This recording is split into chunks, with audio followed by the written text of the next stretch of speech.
Hi అండి, అందరికీ నమస్కారం. అందరూ ఎలా ఉన్నారు, ఏం చేస్తున్నారు? నేను బాగున్నానండి. మీరందరూ కూడా ఎల్లప్పుడూ బాగుండాలని ఆ దేవుణ్ణి మనస్ఫూర్తిగా కోరుకుంటూ ఇవాళ మార్నింగ్ వ్లాగ్ అయితే స్టార్ట్ చేస్తున్నానండి. ఇంకా గార్డెన్లోకి అయితే వచ్చానండి. చూసారండి, ఫ్లవర్స్ చాలా బాగున్నాయి కదా. అవి ఇరీనియం ఫ్లవర్స్ అనమాట. ముందు చూపించింది నార్మల్ రకం, తర్వాత చూపించింది అయితే కొంచెం డార్క్ కలర్ వస్తుంది. ఫ్లవర్ అయితే చాలా కలర్ఫుల్గా ఉంటుంది. ఇక రోజ్ ప్లాంట్స్ విషయానికి వచ్చేసరికి, ఇంక ఈ సీజన్ వచ్చేసరికి మనం ఎండిపోయిన కొమ్మలు లాంటివన్నీ కట్ చేసేసుకుంటే కొత్త కొత్త చిగుర్లు వచ్చి ఫ్లవర్స్ కూడా వస్తాయండి.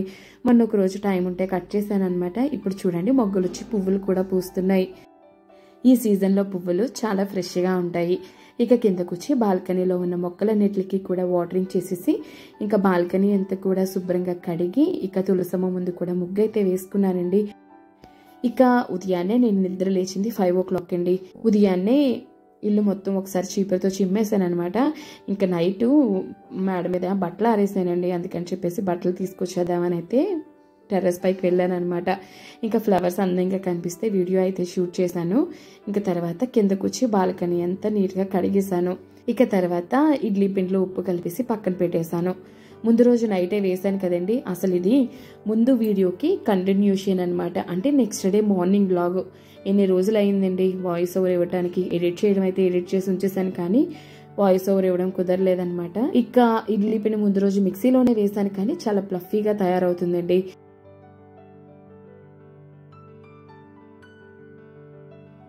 అంటే 1 గ్లాసు మినపప్పుకి 3 గ్లాసులు రవ్వ వేసుకుంటే మిక్సీలో వేసినా కానీ చాలా మృదువుగా ఉంటాయి ఇడ్లీలు, బాగా ప్లఫీగా వస్తాయి. ఇంకా ఉప్పు కలిపేసి అది పక్కన పెట్టేశాను. ఇంకా ముందు రోజే వంకాయలు బెండకాయలు మొత్తం అన్ని నీట్గా కడిగి పెట్టేశాను కదండి. ఇంకా మరుసటి రోజు మా చెర్రీని అడిగానండి ఏం కూర కావాలంటే బెండకాయ ఫ్రై చెయ్యమ్మా అని చెప్పాడు అనమాట.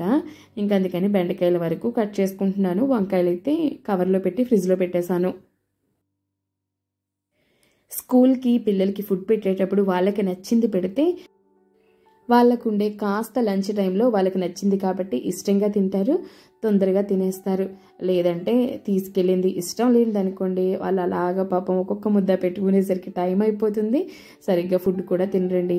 ఏదేమైనా నేనైతే వాడిని అడిగి వాడికి ఏం కావాలంటే అదే చేసి పెడతానమాట. ఇంకా ఇదిగోండి, తర్వాత ఇడ్లీలోకి పల్లి చట్నీ అయితే చేస్తున్నాను. ఈ మూకుడులోనే బెండకాయ ఫ్రై కూడా చేసేస్తానండి. కొంచెం ఆయిల్ అయితే వేసుకున్నాను, పల్లీలు వేసుకుని అవి కాస్త వేగిన తర్వాత కారానికి తగినట్లుగా పచ్చిమిర్చి వేసుకున్నాను. వాటితో పాటుగా 4 వెల్లుల్లి రెబ్బలు కూడా వేసేసాను. ఈ రైనీ సీజన్లో వెల్లుల్లిపాయలు కానీ జీలకర్ర ధనియాలు ఇవి ఎక్కువ వాడుతూ ఉంటే పిల్లలకి కఫం పట్టకుండా ఉంటుందండి, జలుబు అది చేయకుండా ఉంటుందన్నమాట. అంటే రోగనిరోధక శక్తి పెరుగుతుంది. తాలింపులో వేసామనుకోండి వెల్లుల్లి రెబ్బలు, మా పిల్లలు ఇద్దరు కూడా తీసి పక్కన పెట్టేస్తారండి. అందుకని చెప్పేసి చట్నీ గ్రైండ్ చేసేటప్పుడే వెల్లుల్లిపాయలు వేసేస్తాను.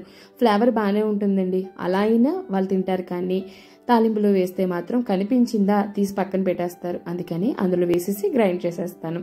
ఇంకా బెండకాయ ఫ్రై కూడా చేసేస్తున్నానండి. మూకుల్లో కొంచెం నూనె వేసుకుని వెల్లుల్లి రెబ్బలు, ఆవాలు, జీలకర్ర, 2 ఎండుమిరపకాయలు కట్ చేసి వేసుకున్నానండి. ఇంకా తర్వాత బెండకాయలు చూడండి ఎంత పొడి పొడిలాడుతూ ఉన్నాయో కదా.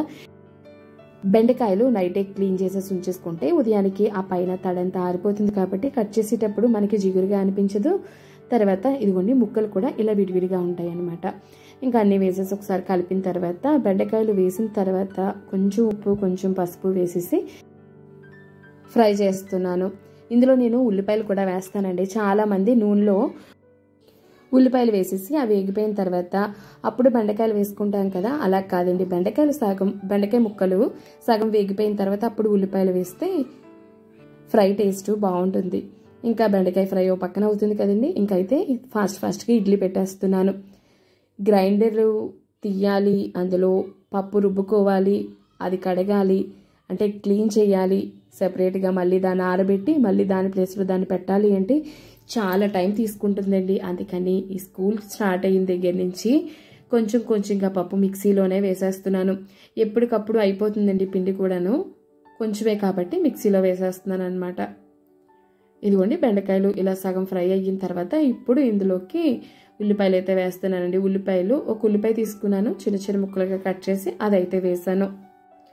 మా చిన్నోడైతే కూరలు కానీ పులుసులు కానీ అస్సలు పెట్టొద్దంటాడండి లంచ్ బాక్స్కి. ఇలా ఫ్రై ఐటమ్సే తీసుకెళ్తానంటాడు. అంతగా కాలితే కాస్త పెరుగన్నం కూడా పెడుతూ ఉంటాను అప్పుడప్పుడు. కూరలు అవి కలుపుకోడు కూడానండి, కలిపే పెట్టమంటాడు. అందుకని ఇలాంటి ఫ్రైస్ అనుకోండి, ఫ్రైడ్ రైస్లా చేసైనా పెట్టేయచ్చు కదా అని చెప్పేసి, అంటే కొంచెం ఫ్రై అందులోనే ఉంచేసి రైస్ వేసేసి కలిపేసి పెట్టేస్తాను అనమాట.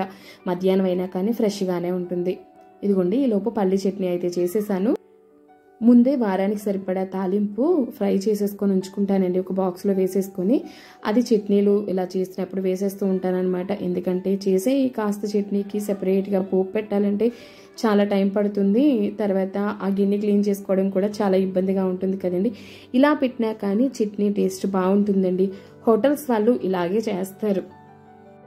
నాకు కొంచెం జలుబుగా ఉందండి, వాయిస్ ఏమైనా మధ్య మధ్యలో బ్రేక్స్ అవి వస్తూ ఉంటే కొంచెం అర్థం చేసుకుంటారు అనుకుంటున్నాను.